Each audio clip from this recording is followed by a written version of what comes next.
Europe 1, le journal du Tour. Avec Axel May. Bonjour Axel. Bonjour. On commence avec la performance du jour. Allez, pour Casper Asgreen, le Danois s'était échappé avec 2 puis 3 autres coureurs hier en début d'étape. Il a réussi à résister au retour du peloton des sprinteurs pour s'offrir à son premier succès d'étape sur le Tour de France. Comme quoi, même si ce genre de scénario n'est pas courant, il faut y croire jusqu'au bout, reconnaît son coéquipier Rémi Cavagna.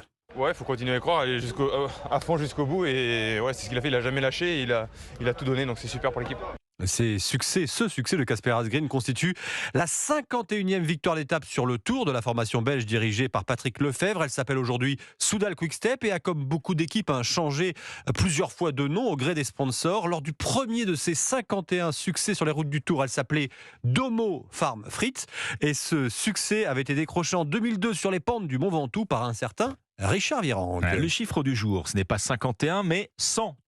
Comme le 100e maillot distinctif décroché hier par Tadej Pogačar. Au total, il a eu 21 maillots jaunes, 7 maillots à pois et 72 maillots blancs de meilleur jeune. Ce maillot blanc que porte Tadej Pogačar à défaut de porter le maillot jaune. L'étape du jour alors, baroudeur ou sprinter ? Eh bien, une échappée ira-t-elle comme hier au bout de cette étape jurassienne de 172 km entre Moirans en montagne et Poligny ? Ou bien les équipes de sprinteurs auront-elles cette fois le dernier mot ? Christophe Laporte, l'an dernier, s'était imposé lors de la 19e étape du Tour.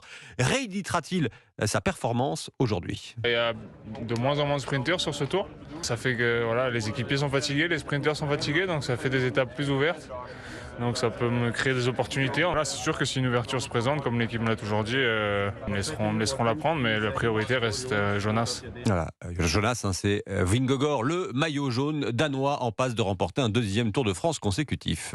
L'innovation de ce Tour de France, Axel ? Eh bien, la diffusion de messages radio entre les directeurs sportifs dans leurs voitures et messages entre les voitures et les coureurs, qu'on peut voir notamment à la télévision. Écoutez un extrait. Donc ceux qui sont dans le peloton, on profite de ce genre d'étape pour s'économiser. On enlève du braquet, on s'économise un maximum.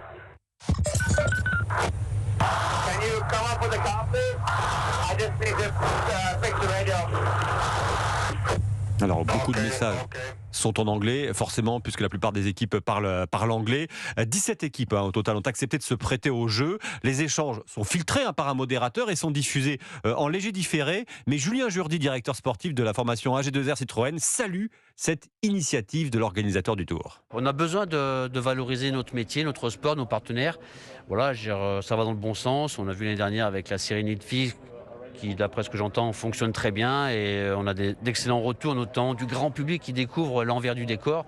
Voilà, et je pense que les gens, c'est d'actualité, c'est à la mode, les insights, de savoir qu'est-ce qui se passe à l'intérieur. C'est dommage que l'intégralité des équipes ne soit pas présente. 17 sur 22, on va dire que la majorité l'emporte.